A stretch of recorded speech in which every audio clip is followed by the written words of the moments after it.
Welcome back to CBS Soap Dish Recap, where we recap everything CBS soaps, both the Young and the Restless and the Bold and the Beautiful. And this is your Young and the Restless recap for August 5th, 2022. And what we had in this episode is that both Sharon and Victoria become complicit in this whole lock cover-up, and Amanda gets bad news about her mom and it sends her out of town. So before we unpack all of this, take a second to make sure that you are subscribed to this channel and don't forget to like and share. So over at Newman, Billy shows up, pays Victoria a visit, and gets her to try to explain what happened to Ashlyn Locke. Victoria will keep repeating the story as she knows it and will be grateful when Billy reveals that he was the one that sent Nick to check on her that night. Now, she got to the point where she tried to make Billy out to being a hero by sending him there, but Adam had already forewarned you about this creepy look in Ashlyn Locke's eyes, that it had nothing to do with the company, but he was coming for you.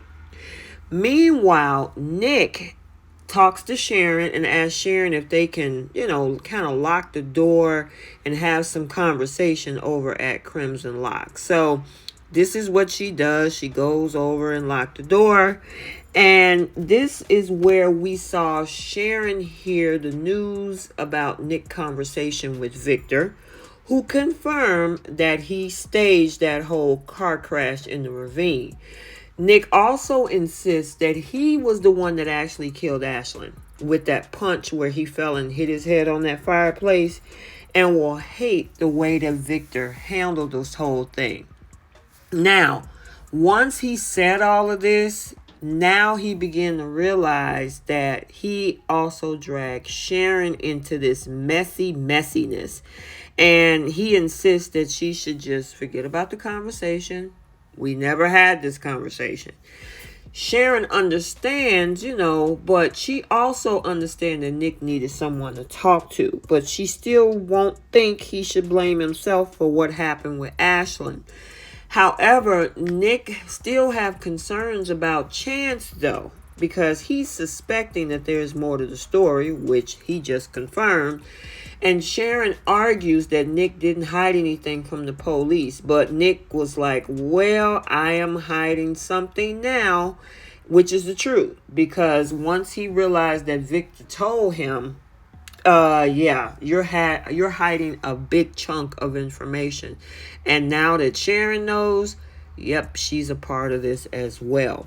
So now let's head over to Chancellor Winters. Amanda comes in. Well, first, before she come in, there's this whole incessant apology session between Devon and Nate. Nate taking the blame, saying that if I had to do what I was supposed to do, this wouldn't happen. And Devon was like, don't let it happen again. Then Amanda comes in and she tells both of them that she found out that her mom lapsed into a coma. Devon and Nate, they provide her support, and Amanda decides that after, her worried about the job and everything, she decides to go be with her mom along with Amani.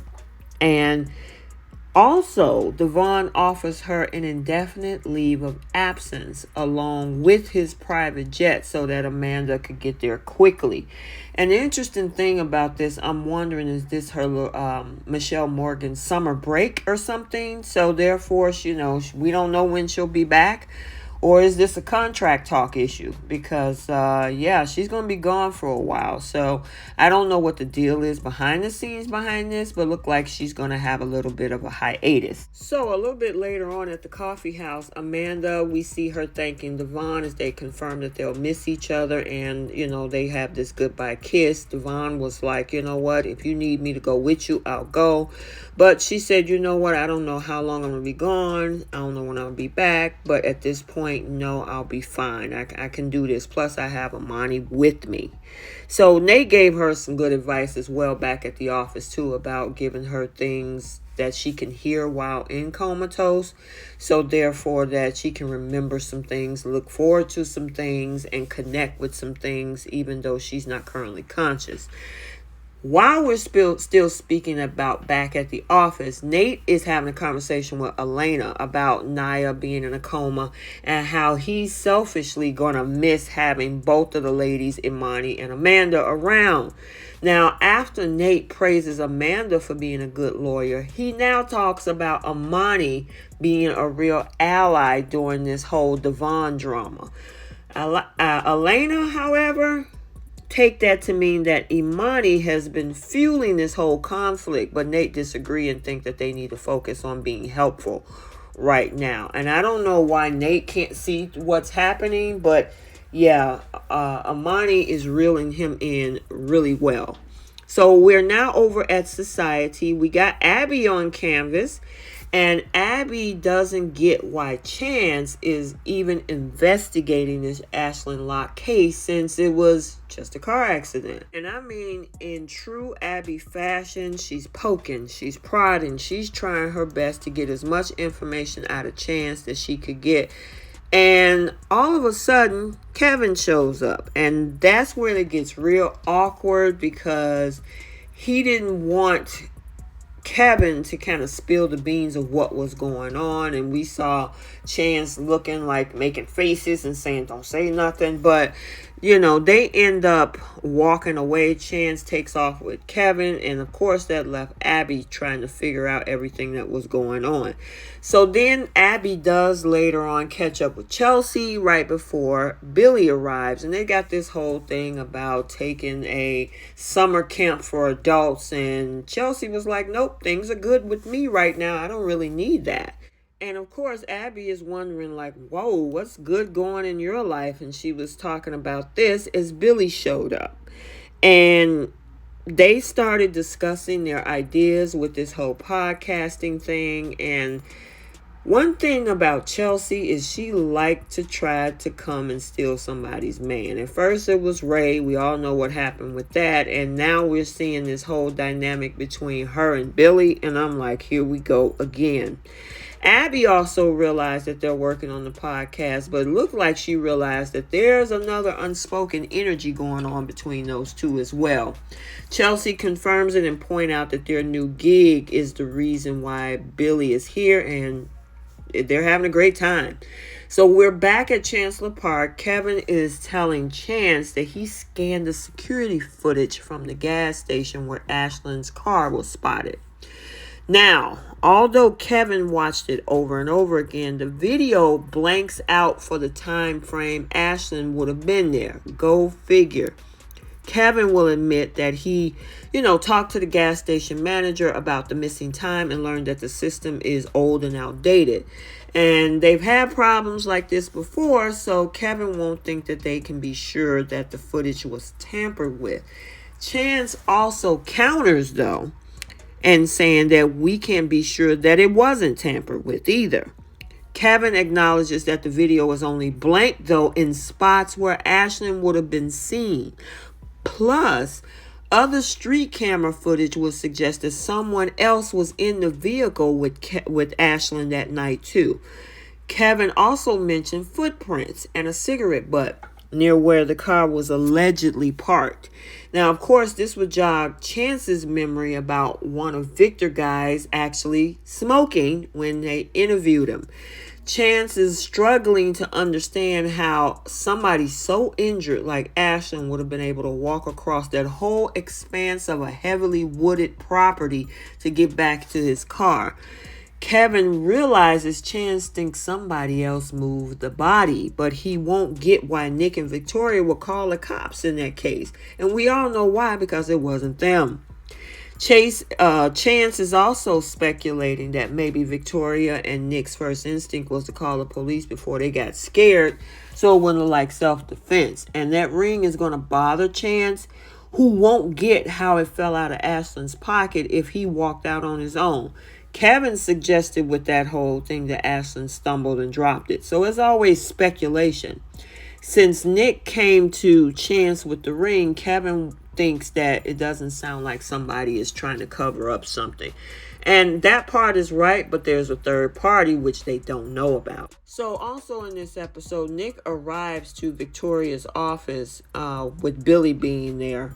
And once he's alone with Victoria in the office after Billy leaves, Nick now admits to Victoria that Victor confessed to staging that accident.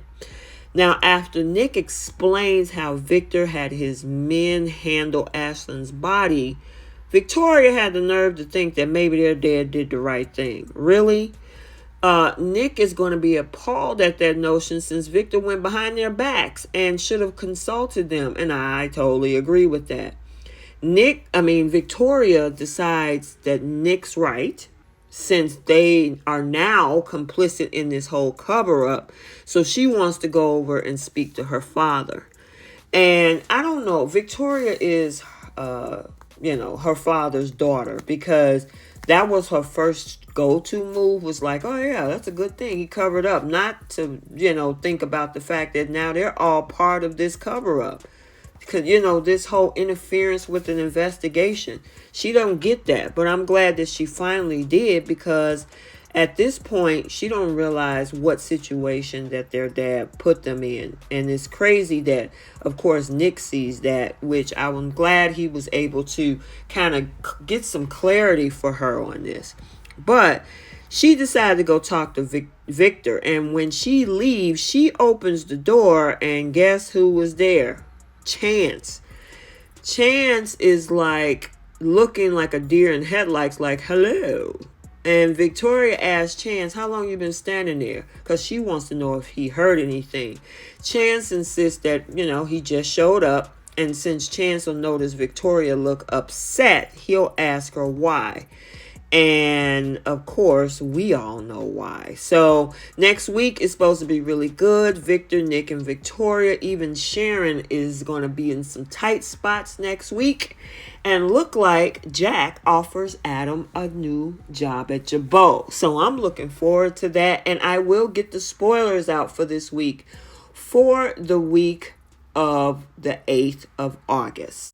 So there you have it, your recap for The Young and the Restless for Friday, August 5th, 2022. Stay tuned for the August 5th recap for The Bold and the Beautiful, also on this channel.